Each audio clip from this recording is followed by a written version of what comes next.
Hey, what's happening guys, Murder Toys here. Today we're doing a second ZBrush tutorial. In the last tutorial we learned how to sculpt onto the object, how to take away from the object in terms of cutting into the object, and we also learned how to step backwards in ways of deleting by pressing Ctrl and Z, and also how to smooth an object.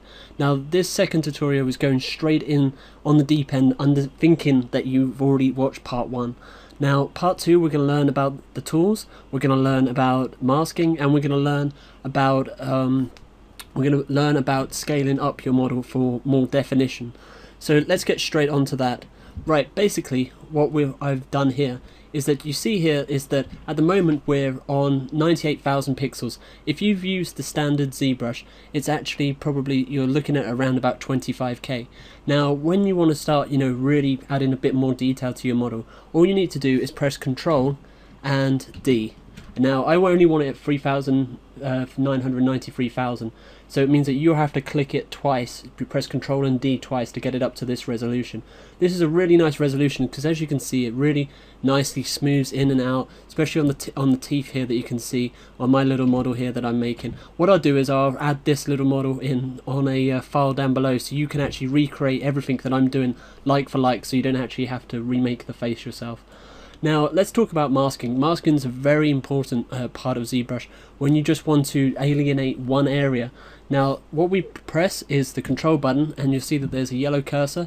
It says Mask Plus, and let's just get off one area. Let's just say we want to do just above the forehead here. There we go. Just being careful to mask this off. There we go.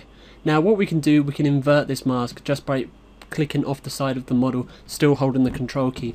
Now let's just say that we start making some texture onto the model. Let's pick a new brush.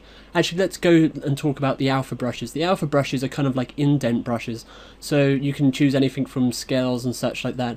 And again, it's all controlled by the Z intensity. So let's just ramp this up a bit. Get this up here. Also, what I like to do when I'm doing something like this is I always like to turn the symmetry tool off, because I don't want it to overlap on each other. So you're just pressing X.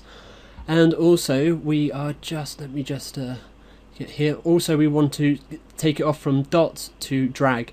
Drag's probably a very nice little effect here. So let's see. There we go. And we see that there's the shell-like on the shell-like texture on the forehead, and it's carefully not anywhere else. But let's just say we wanted it to go up a little bit more on the mask. What we would do, we would press Control and Z, so we'd go back on ourselves, and then we could just hold the Control button again to mask, and then the Alt button, and then we can just add a little bit more refined area, like so.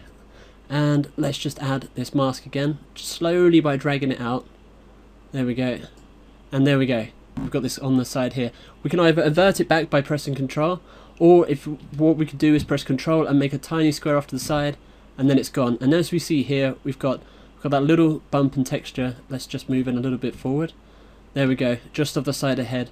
Nice little idea probably would be to actually smooth this out. So what we'd do is take away this, go back to our standard brush, hold the Shift key, and slowly take this off. We need a slightly smaller brush.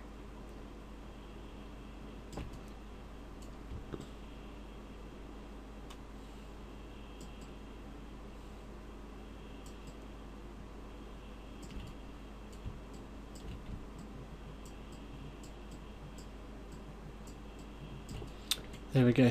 Now let's talk about quick keys in terms of the camera. The camera is a very nifty little tool. Obviously it's kind of like Vegas, and it's kind of like After Effects or Cinema 4D. You want to learn the very fast ways of getting around. As you see here on the side here, there's the actual, there's the zoom, and there's the scroll. Quick keys for you are basically the Control button and the right mouse button. Press up and down on the mouse to go zoom in and out, and hold the Alt button with the right mouse button to go left and right, and that's pretty much it.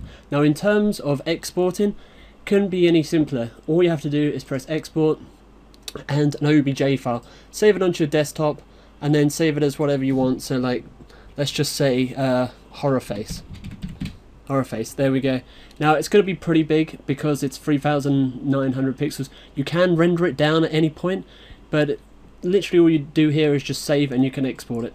I hope you've enjoyed this tutorial. In the next tutorial, we're just going to go and talk about painting onto the actual model and what plugins we're going to need for Cinema 4D or for 3ds, because it's not a simple case of just, you know, throwing in the model and bringing in the skins. You actually do need a few plugins to make sure, you know, Cinema 4D knows 100% what's going on with the texture mapping. Anyway, I hope you've enjoyed this, guys, and this tutorial. Well, just before I forget, feel free to fire any questions you have about editing or anything like that over to my Facebook or Twitter.